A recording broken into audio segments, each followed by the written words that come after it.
لله نحمده ونستعينه ونستغفره ونؤمن به ونتوكل عليه ونعوذ بالله من شرور أنفسنا ومن سيئات أعمالنا من يهده الله فلا مضل له ومن يضلله فلا هادي له ونشهد أن لا إله إلا الله وحده لا شريك له ونشهد أن سيدنا ومولانا محمدا عبده ورسوله صلى الله تعالى عليه وعلى آله وأصحابه وأزواجه وذرياته وأتباعه وبارك وسلم تسليما كثيرا أما بعد فأعوذ بالله من الشيطان الرجيم بسم الله الرحمن الرحيم يا أيها الذين آمنوا اذكروا الله ذكرا كثيرا وسبحوه بكرة وأصيلا صدق الله العظيم.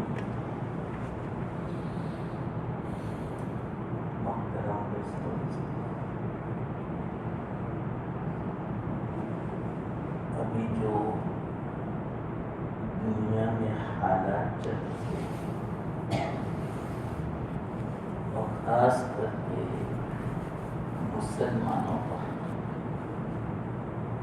اور اسی طرح انفرادی ذاتی پریشانیاں اور حالات مصیبتیں آفات اور بلائیں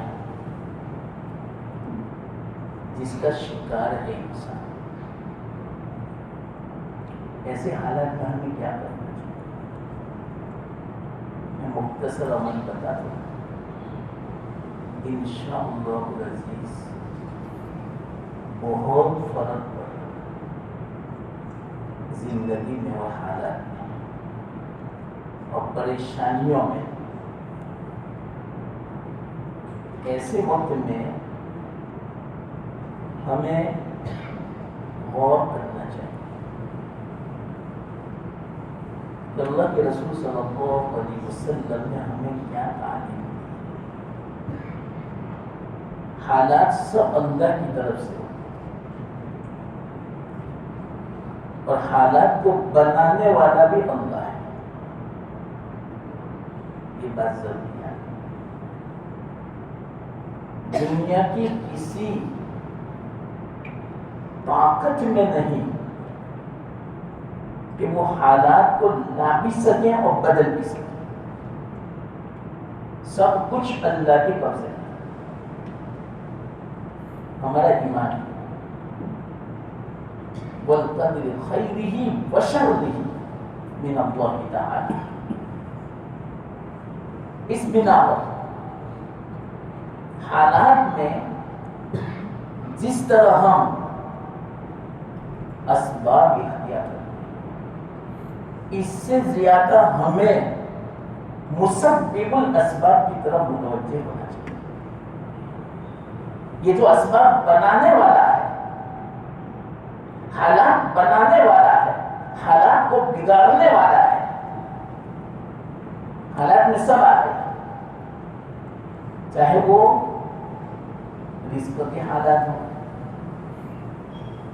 چاہے وہ مہنگائی ہو، چاہے حکومت کی طرف سے ہو، چاہے ظلم ہو، چاہے گرمی ہو، آج کل بیماریاں ہوں،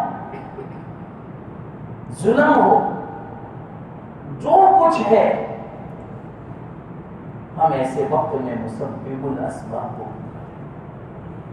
بس یہی ایک طریقہ ہے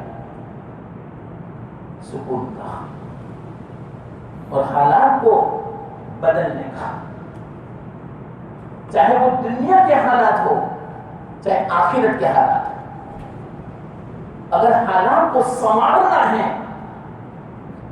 حقیقت میں کہتا ہوں جس نے یہ حالات پیدا فرمائے اس کو راضی کرنا۔ سارے حالات اللہ کی طرف سے، ایک لمحے میں اللہ تعالیٰ حالات کو بدل سکتا ہے۔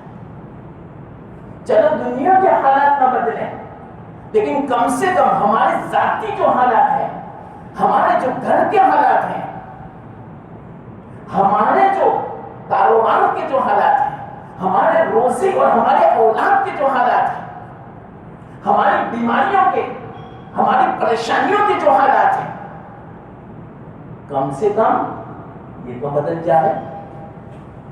آدمی ہر اعتبار سے پریشان ہے، دنیاوی حالات کے اعتبار سے بھی اور گھر اور اپنے ذاتی حالات کے اعتبار سے بھی، ہر اعتبار سے پریشان۔ بس ایک ہی رستہ ہے، اللہ کو کہیں یہ اللہ تو کافی ہے، حالات کو بدلنے پر تم میری مدد کرو۔ تو اس کے لیے شرط کیا ہے؟ بہت ساری شرطیں ہیں، سب سے بڑی یہ شرطیں ہیں اللہ کو راضی کرنا۔ انشاءاللہ سارے مسائل حل ہیں۔ حالات سے پتہ چلتا ہے کہ اللہ کی مدد ہمارے ساتھ شریک نہیں، شامل نہیں ہے۔ اور کب ایسا ہوتا ہے؟ جب اللہ ناراض ہوتا ہے، تو اللہ کو راضی کرنے کی فکر کرے۔ سب سے بنیادی چیز یہ ہے بس اللہ کو راضی کریں۔ ہم اپنی زندگی کا جائزہ لیں کہ کہاں شریعت کے خلاف ہوتا ہے، کہاں اللہ کے حکم کے خلاف ہو رہا ہے، کہاں سنت کے خلاف زندگی گزر رہی ہے۔ اس میں ہم جائزہ لیں، انشاءاللہ العزیز اللہ آسان فرمائے گا۔ تو یہ بہت ساری باتیں ہیں، لیکن ابھی مجھے یہ ساری باتیں نہیں سنانی ہے، ایک بات بس سنانی ہے۔ ایسے وقت میں بالکل آسان عمل میں بتا دوں، ایسا آسان کہ اس کے اندر کوئی مجاہدہ نہیں، کوئی مشقت نہیں، کوئی طبیعت کے خلاف نہیں کرنا پڑے، کوئی دنیا کے کاموں کو آگے پیچھے بھی نہیں کرنے کا۔ اپنے کاروبار کے اندر کام مصروف رہو اور وہ کام ہوتا رہے آسانی کے ساتھ، اور اس کی برکت سے اللہ کی مدد بھی شامل حال ہو، ہماری پریشانیاں بھی دور ہو، ہمارے حالات بھی سازگار ہو جائے۔ اتنا آسان عمل، وہ عمل کون سا؟ ایک تو یہ ہے جو آیت میں نے تلاوت کی، اللہ کا ذکر کرو۔ بس کتنا آسان ہے، چلتے پھرتے بس اللہ کا ذکر ہو، تسبیح ہو، کلمہ ہو۔ لیکن بعض اذکار ایسے ہیں کہ اس کا فوری اثر ہے، فوراً اس کا اثر ہوتا ہے، اور اللہ تعالیٰ سکون نصیب فرماتے ہیں اور حالات کو سازگار بنا دیتے ہیں، پریشانیوں کو دور فرما دیتا ہے، غم کو دور فرما دیتا ہے۔ اور شیطان جو ہمارا دشمن ہے، اللہ تعالیٰ اس کا مقابلہ فرماتے ہیں اور اس کو روک دیتے ہیں ہمارے پریشان کرنے سے۔ بعض اذکار ایسے بالکل میں مختصر آپ کو میں بتا دوں، بس 3 ذکر میں بتانا چاہتا ہوں، اس کی پابندی کرتا ہوں، پھر بعد میں دیکھنا اس کی کیا برکت ہے۔ انشاءاللہ العزیز سارے مسائل حل ہو جائیں گے، یقین رکھو اس بات کا۔ چاہے وہ دین کا مسئلہ ہو، چاہے وہ دنیا کا مسئلہ ہو، چاہے آخرت کا مسئلہ ہو، چاہے وہ روزگار کا مسئلہ ہو، چاہے گھر کا مسئلہ ہو، چاہے کاروبار کا مسئلہ ہو، چاہے اولاد کا مسئلہ ہو، انشاءاللہ چاہے ہمارا ذاتی مسئلہ ہو، بدنی مسئلہ ہو، چاہے وہ بیماریوں کا مسئلہ ہو، چاہے کوئی بھی مسئلہ ہوگا، اللہ تعالیٰ انشاءاللہ العزیز اس ذکر کے اندر کیا تاثیر رکھتی ہے اللہ تعالیٰ آسان فرمانے گا۔ بہت میں تمہید میں نہیں جاتا، صرف مختصر اس ذکر میں آپ کو بتا دوں۔ دیکھو ایک بات یاد رکھنا، شیطان ہمارا دشمن ہے، اور یہ دشمن ہمارے اوپر 2 اعتبار سے حملہ کرتا ہے۔ کیوں؟ مومن کے پاس دو بڑی قیمتی نعمتیں ہیں، اس نعمت کا مقابلہ دنیا کی کوئی چیز نہیں کر سکتی۔ اتنا قیمتی سرمایہ اللہ تعالیٰ نے ہم مومن کو عطا فرمایا۔ وہ کون سے دو سرمایہ؟ ایک ہے ایمان اور دوسرا ہے عمل صالح، نیک عمل، نماز ہو، تلاوت ہو، ذکر ہو، سنت پر عمل ہو، یہ جتنا بھی ہے نیک عمل، یہ دو سرمایہ ایسے ہیں کہ اس کی قیمت پوری دنیا کی دولت نہیں چکا سکتی۔ اور شیطان ہمارا دشمن ہے، تو شیطان ہمارے اوپر ان دو چیزوں پر حملہ کرتا ہے، ایک تو ایمان پر حملہ کرتا ہے اور عمل صالح پر حملہ کرتا ہے۔ اس میں بڑی تفصیل ہے، اب وہ کیسے حملہ کرتا ہے ابھی وقت نہیں ہے سمجھانے کا، لیکن ہمیں اس کے حملے سے بچنا ہے۔ تو دو عمل کر، علماء فرماتے ہیں، اللہ والے فرماتے ہیں کہ جب وہ ایمان پر حملہ کرتا ہے تو آج دیکھو کتنوں کا ایمان سلب ہو چکا، ذہنی اعتبار سے لوگ مرتد ہو چکے ہیں۔ ہماری اولاد کا حال دیکھو، ان کا ذہن کیسا ہو چکا ہے، ان کی فکر کیسی ہو چکی ہے، ان کی سوچ کیسی ہو چکی ہے، بالکل اسلام کے خلاف، شریعت کے خلاف، سنت کے خلاف، قرآن کے خلاف، اللہ کے حکم کے خلاف۔ تو یہ سب ذہنی ابتلا ہے، سب فکری اور سوچ کے اعتبار سے ہم یوں سمجھو کہ ہماری اولاد مرتد ہو چکی ہے۔ تو اس کے لیے یہ حملہ ہے شیطان کا بڑا خطرناک، اور خاص کر کے ان حالات میں پوری دنیا میں دیکھو، یہ جو میڈیا کا زمانہ ہے، حقیقت میں اس کے اندر شیطان کا سب سے بڑا جو حملہ ہے وہ ایمان پر ہے، اور ایمان پر وہ کامیاب نہیں ہوتا تو پھر بعد میں وہ عمل کے اوپر حملہ کرتا ہے۔ تو ان دو حملوں سے بچنا ہے، بالکل آسان عمل۔ علماء فرماتے ہیں، بزرگان اللہ والے فرماتے ہیں، چلتے پھرتے لا الہ الا اللہ پڑھتے رہو۔ لا الہ الا اللہ سے ایمان پر جو ہمارا حملہ ہوتا ہے شیطان کا، اس کا مقابلہ ہو جائے گا، اس کی کمر ٹوٹ جائے گی۔ چاہے وہ کتنی ہی کوشش کرے، ہم لا الہ الا اللہ پڑھتے رہیں گے، انشاءاللہ العزیز اس کا مقابلہ ہو جائے گا، وہ ناکام ہو جائے گا، وہ شکست کھا جائے گا، وہ مغلوب ہو جائے گا، وہ کامیاب نہیں ہوگا۔ ہر وقت چلتے پھرتے اپنے کام میں، چاہے وہ آفس میں بیٹھا ہو، گھر میں بیٹھا ہو، گاڑی میں ہو، کلمہ پڑھنے میں کتنی دیر لگتی ہے، اور یہ کلمہ اتنا زبردست ہے، کل قیامت کے دن پتہ چلے گا اس کلمے کا کیا ثواب ہے۔ ثواب تو الگ ہے، اتنا ثواب ہے، کل قیامت کے دن پتہ چلے گا صرف اس کلمے کی برکت سے اللہ تعالیٰ یہ جو دنیا ہے اس سے 10 گنا دنیا اگر جمع کی جائے، اللہ تعالیٰ اتنی مقدار کے برابر اس کلمے کی برکت سے مومن کو جنت عطا فرمائے گا۔ آپ اس سے اندازہ لگا اس کلمے میں کیا ہے، بہت کچھ ہے اس کلمے میں۔ اس کلمے میں اللہ کا ذکر ہے، اللہ کو معبود ماننا ہے، اور اللہ کو یوں کہنا ہے کہ یا اللہ تیرے علاوہ کوئی معبود نہیں ہے، تیرے علاوہ کوئی مسجود نہیں ہے۔ بہت ساری باتیں اس کے اندر، بس یہ کلمہ جو ہے حضرت موسیٰ علیہ السلام کو دیا تھا اللہ تعالیٰ نے، خاص یہ کلمہ کہ اس کا ذکر کرتے رہو۔ حضرت نوح علیہ السلام نے اپنے اولاد کو نصیحت فرمائی تھی، خاص کر کے یوں فرمایا اس کلمے کا ذکر کرتے رہو، انشاءاللہ شیطان کی کمر ٹوٹ جائے گی۔ آج کل حالات بڑے خطرناک ہیں، شیطان کے حملے ہمارے اوپر، ہمارے اولاد کے اوپر، ہمارے بچوں کے اوپر بہت ہو چکے ہیں، اور خاص کر کے ایمان پر حملے ہو چکے ہیں۔ اس بنا پر یہ وقت ایسا ہے کہ چلتے پھرتے لا الہ الا اللہ پڑھتے رہو۔ کتنا آسان ہے، کوئی مشکل نہیں، کتنی مرتبہ ہم پڑھ سکتے ہیں کلمہ، کل قیامت کے دن پتہ چلے گا ایک ایک مرتبہ کا ثواب اتنا ہے، ذخیرے کے ذخیرے ہو جائیں گے، پہاڑوں کے برابر ہے۔ حدیث میں ہے احد پہاڑ سے بھی بڑا ایک مرتبہ پڑھنے کا ثواب ہے۔ کل قیامت کے دن کہیں ایسا نہ ہو کہ ہمیں حسرت ہو، ہمیں افسوس ہو کہ میں نے کیوں ذکر نہیں کیا۔ واقعاً صبح کا کیسا سہانا وقت ہے، اس وقت کے اندر اگر نماز کے بعد یا نماز سے پہلے آدمی 100 مرتبہ کلمہ پڑھنے میں تو کیا نور علی نور، ثواب کا ذخیرہ ہو جائے گا۔ ایسی فضیلت ہے، ایک مرتبہ پڑھے 1.25 لاکھ مرتبہ اتنا ہو کر کے ثواب ملتا ہے، اتنی نیکیاں ملتی ہے، ذخیرہ ہو جائے گا. کل قیامت کے دن پتہ چلے گا جب یہ ذخیرہ ہمارے سامنے ہوتا تھا.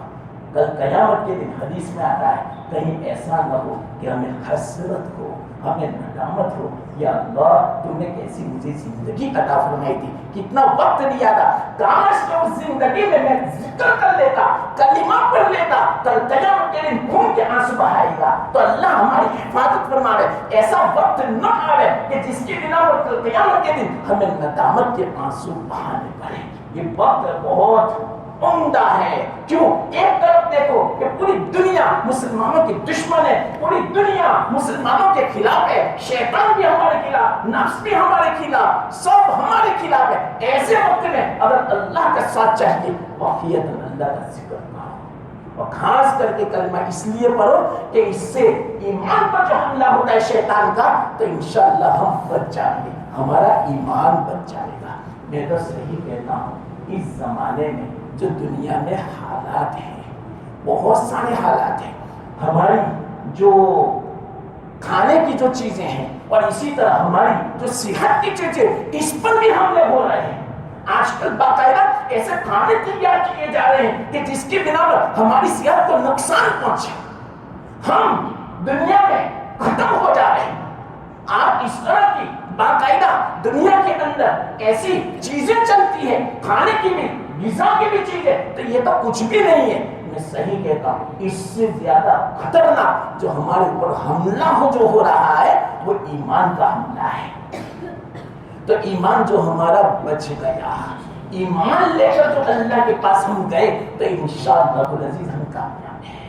اس بنا پر ہم خود بھی اپنے ایمان کی فکر کریں، اپنے اولاد کے ایمان کی فکر کریں. خاص اس کی ضرورت ہے. تو اس کے لیے کیا ہے؟ بس کلمہ پڑھتے رہو، اللہ سے کہتے رہو یا اللہ تو ہماری حفاظت فرما، شیطان سے حفاظت فرما، ہمارے ایمان کی حفاظت فرما. تو ایک تو یہ ذکر یاد رکھنا کلمے والا لا الہ الا اللہ پڑھتے رہو. دوسرا ذکر کون سا؟ شیطان جو ہمارے اوپر حملہ کرتا ہے عمل صالح کے اعتبار سے کہ ہمیں نیک عمل کی توفیق، نیک عمل کی ہدایت نہ ملے، نیک عمل ہم نہ کریں، نماز نہ پڑھیں، تلاوت نہ کریں، ذکر نہ کریں. شیطان اوڑی ایڑی چھوٹی کا زور لگاتا ہے، اور اگر کوئی عبادت کر بھی لیتا ہے، نیک عمل کر بھی لیتا ہے تو اس کے اندر ریاکاری شامل کر دیتا ہے، یا اس کے اندر بے توجہی کو یا وساوس کو اس طرح بہت پریشان کرتا ہے تو کسی بھی طرح نیک عمل میں بھی وہ حملہ کرتا ہے. تو اس سے بچنے کے لیے علماء فرماتے ہیں، اللہ والے فرماتے ہیں استغفر اللہ پڑھتے رہو، انشاءاللہ العزیز اس کے ذریعے سے شیطان کی حکمت مل جائے گی. تو شیطان کا مقابلہ کرنا ہے، وہ دو چیزوں پر حملہ کرتا ہے، ایمان پر، عمل صالح پر. تو اس کے لیے کلمہ پڑھو اور اس کے لیے استغفر اللہ پڑھو. اور استغفر اللہ چلتے پھرتے پڑھو گے نا، اس کا فائدہ دیکھنا کیا ہے.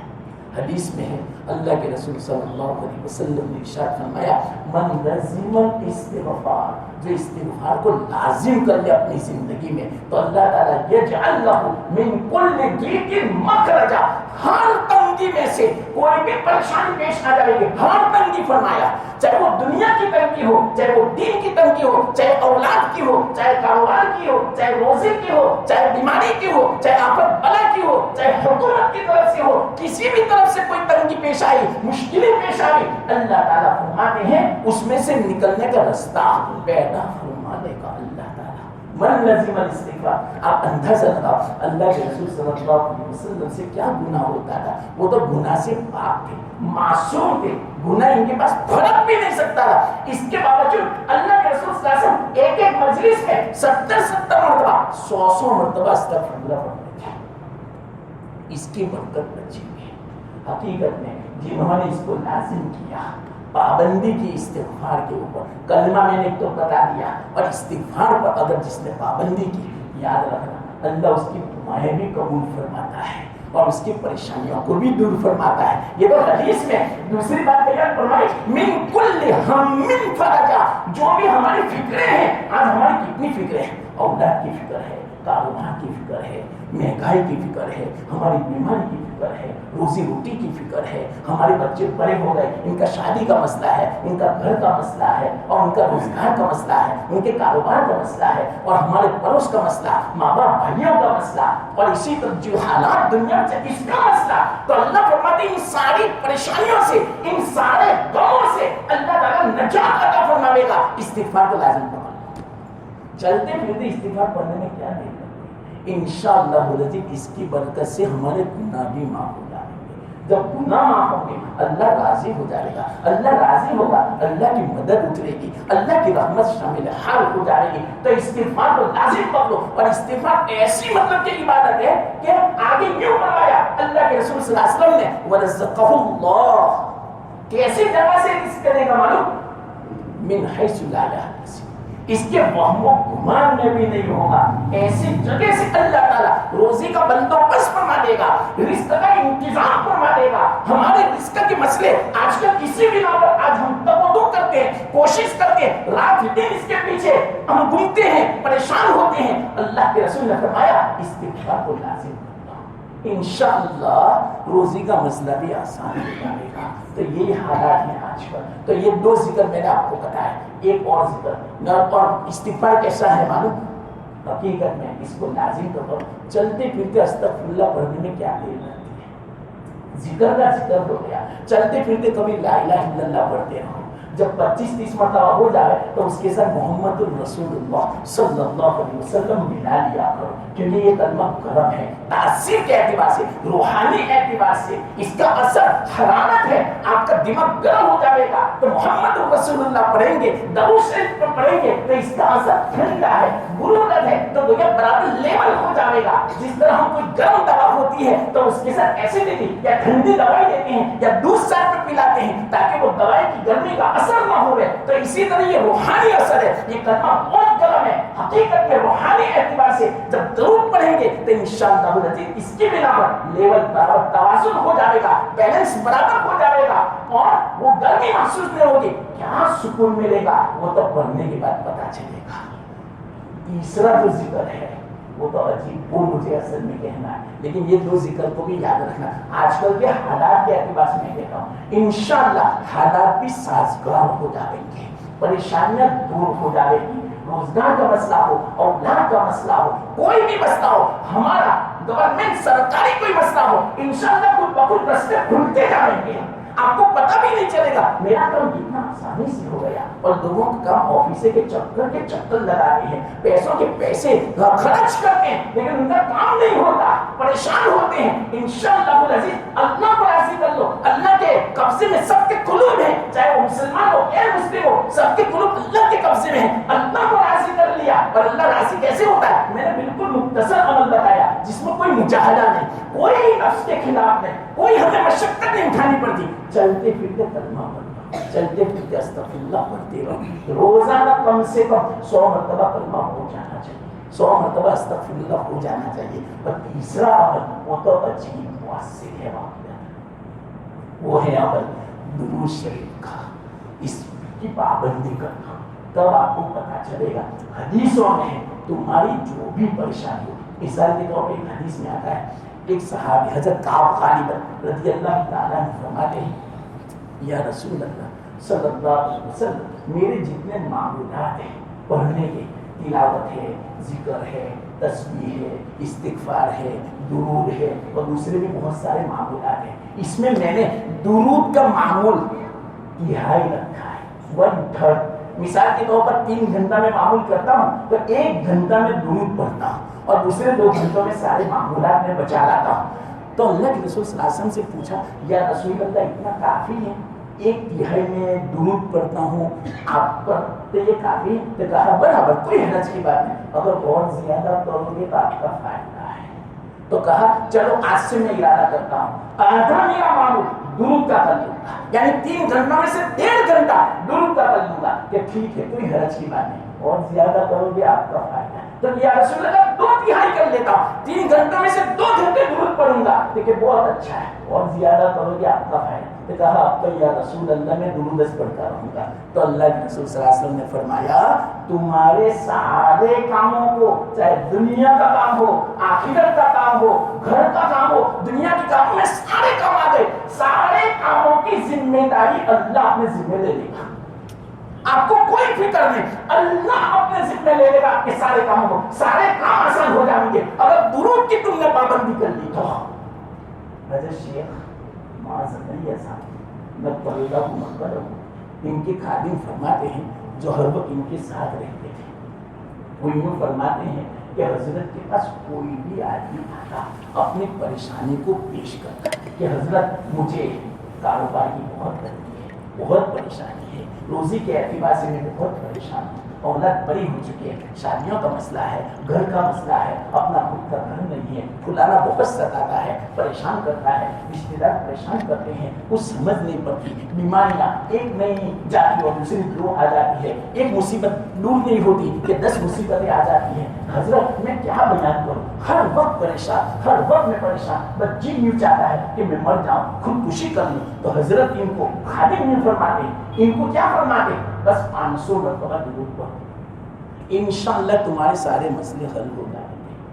تو وہ خادم فرماتے ہیں جو بھی آتا پریشان والا ہر ایک کو ایک ہی عمل بتا دے، بس 500 مرتبہ درود پڑھ لو. تو درود کون سا، کوئی بھی آپ پڑھ سکتے ہیں، آپ مختصر بھی پڑھ سکتے ہیں، صلی اللہ علیہ وسلم، صلی اللہ علیہ وسلم، اتنا یا اگر وسلم پڑھنا، یا مثال کے طور پر ایک درود ہے، علامہ سیوطی رحمۃ اللہ علیہ فرماتے ہیں اللہم صلی علی محمد افضل الصلوات. کتنا مختصر، ایک مرتبہ پڑھو گے 10,000 مرتبہ پڑھنے کا ثواب ملتا ہے. اب آپ ہی بتاؤ، آپ گھر سے مسجد آئے، مسجد سے گھر جا رہے، یا آفس میں جا رہے، دکان پہ جا رہے، بازار جا رہے، کام کے لیے جا رہے، رکشہ چلا رہے، یا رکشہ میں بیٹھے، گاڑی میں بیٹھے، کہیں بھی آپ جا رہے، انشاءاللہ روزانہ کی 500 مرتبہ تو چٹکی میں ہو جائے گا. یہ تو معمولی ہے، صرف دل پہ لو، اہتمام کرو، اس کی فکر کرو، اللہ سے دعا کرو کہ اللہ مجھے پابندی کی توفیق کرے. پھر بعد میں دیکھنا 500 تو کچھ بھی نہیں ہے، انشاءاللہ العزیز 1000 مرتبہ آپ پڑھو گے. اور جس نے پابندی کے لیے 1000 مرتبہ روزانہ پڑھنے کی، واللہ میں کہتا ہوں آپ ایک مرتبہ معمول بنا دو، دیکھو 1000 مرتبہ بالکل آسان ہے. آدھا گھنٹہ تو کچھ بھی نہیں ہے، صبح میں چلتے پھرتے تھوڑی تفریح کے لیے نکلے، آدھا گھنٹہ تفریح بھی ہو جائے گی اور درود پڑھ لو آپ، دیکھو پھر بعد میں 1000 تو ایسی چٹکی میں ہو جائے گا. 1000 مرتبہ جو پڑھتا ہے، حدیث میں اس کی الگ دوسری فضیلت ہے. اللہ کے رسول صلی اللہ علیہ وسلم نے ارشاد فرمایا اس کی موت کا جب وقت آئے گا تو فرشتہ اس کو اس کا جو مقام ملنے والا ہے مرنے کے بعد جنت کا، وہ دکھاتا ہے کہ دیکھو وہ تمہارا مقام ہے، وہ جنت کا تمہارا ٹھکانہ ہے. تو شوق سے وہ اپنی روح قبض کرنے کے لیے کہے گا، شوق سے مرنے کے لیے تیار ہوگا کہ مجھے جلدی جنت میں جانا ہے. تو حدیث میں یوں آتا ہے من احب لقاء اللہ احب اللہ لقاءہ، جو اللہ کی ملاقات کا مشتاق ہوتا ہے تو اللہ بھی مشتاق ہوتا ہے. تو بہت سارے فوائد، سب سے بڑا فائدہ انشاءاللہ درود کی برکت سے اللہ تعالی ہمارے سارے مسائل کو حل فرما دے گا. اللہ کی رحمتیں نازل ہوتی ہے، اور ایک رحمت کی بنا پر آپ پوری دنیا جی رہی ہے تو ایک اگر مرتبہ درود پڑھیں گے اللہ 10 رحمتیں نازل فرماتا ہے. یہ اللہ کا فائدہ. شاہ ولی اللہ محدث دہلوی رحمۃ اللہ علیہ فرماتے ہمارے خاندان کو دینی اور دنیاوی جتنی عظمتیں ملی، جتنی صلاح و فلاح ہمیں کامیابی ملی، اور دین کے اعتبار سے ہمارے خاندان کو اللہ تعالیٰ نے قبول فرمایا، پورے ہندوستان پر اس خاندان کا احسان ہے. عجیب و غریب ان کے واقعات ہیں، کبھی میں نہیں سنا تھا. وہ یوں فرماتے ہیں یہ ساری برکتیں، یہ ساری عظمتیں جو ہمیں ملی درود شریف کی برکت سے. ہمارے خاندان میں وہ یوں فرماتے ہیں درود بہت پڑھا جاتا ہے، بچہ بچہ درود پڑھتا ہے، بس معمول ہے.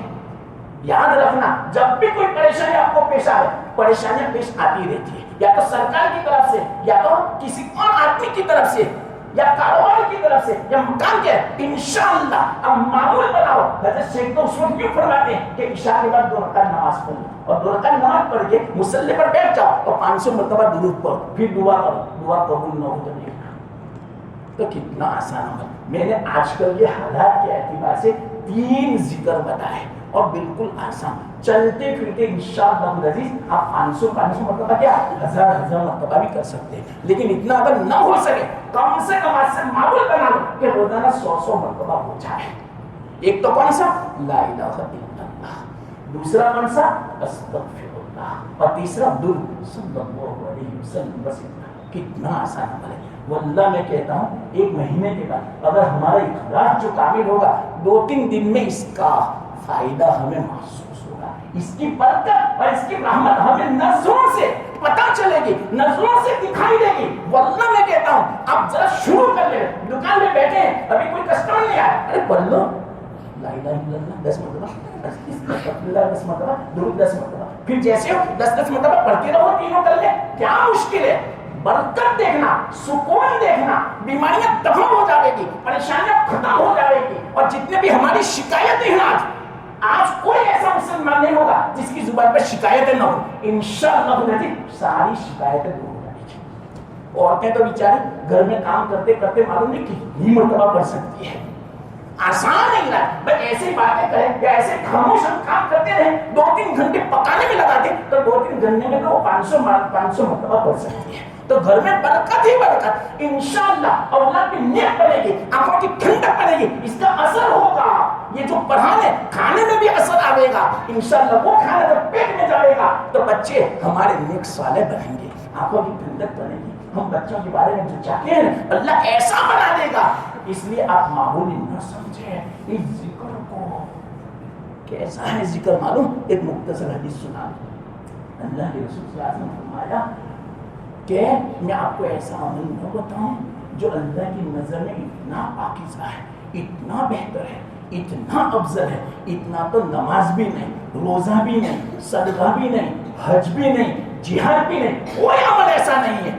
اس سے زیادہ افضل کوئی عمل نہیں. صحابہ ایک دم سے حیران, یا رسول اللہ وہ تو کیسا عمل ہوگا جو نماز سے بھی افضل, زکات سے بھی افضل, اللہ کے راستے میں صدقہ کرنے سے بھی افضل, عبادتوں سے بھی افضل, اور جہاد سے بھی افضل, کیوں نہیں بتاؤ یا رسول اللہ. فرمایا اللہ کا ذکر کتنا آسان ہے. کوئی مستقل وقت نہیں نکالنا.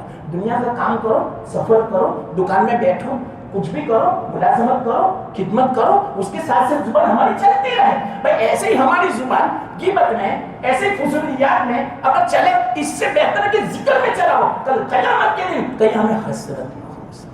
واللہ میں کہتا ہوں حدیث میں آتا ہے, اللہ کے رسول صلی اللہ علیہ وسلم نے ارشاد فرمایا قیامت کے دن جنت میں پہنچ جائے گا, کسی چیز کی حسرت نہیں ہوگی, صرف ایک چیز کی حسرت باقی رہے گی. کس کی مان کہ کاش کہ دنیا کی جو زندگی تھی اس میں کوئی وقت میرا ذکر کے بغیر نہ گزرتا تو کتنا اچھا ہوتا. ہر وقت میں اللہ کا ذکر کرتا کتنا اچھا ہوتا. واللہ میں کہتا ہوں اگر آپ کو سکون چاہیے, اللہ نے فرمایا الا بذکر اللہ تطمئن القلوب, اللہ کا ذکر کرو تمہیں سکون ملے گا. آج ہمارے پاس بنگلے ہیں, بیلنس ہے کروڑوں کا, لیکن دل کا سکون نہیں ہے, پریشانی ہے. تو اگر صحیح میں کہتا ہوں کچھ بھی نہ ہو آپ کے پاس, جھونپڑی ہو, تجارت بھی نہ ہو, کاروبار بھی نہ ہو, پیسہ بھی نہ ہو, اس کے باوجود اگر بادشاہ سے بھی زیادہ سکون چاہیے, اللہ کا ذکر کرو, اللہ کو یاد کرو. اللہ مجھے آپ کو سب کو اللہ کا ذکر کرنے کی توفیق عطا. اور یہ 3 کلمے صرف میں نے مختصر بتائے, یاد رہے, اس لیے اس کو یاد رکھنا. بس شروع کرنا, چلتے پھرتے ایسے ہی لغو باتیں کر, اس سے بہتر ہے کہ کلمہ پڑھ. ہر ضرورت کی باتیں کر سکتے ہیں, ایسے ہی دوستانہ دل لگی کی باتیں کر سکتے ہیں, لیکن اس کا اہتمام کرو, استحضار یاد رکھو کہ میرا وقت ضائع نہ ہو. کلمہ پڑھو, استغفار اور درود. اللہ ہم سب کو عمل کی توفیق عطا فرمائے, اور جو کہنے کی توفیق دی اللہ اس کو قبول بھی فرمائے اور عمل کی توفیق عطا فرمائے. وآخر دعوانا ان الحمد للہ.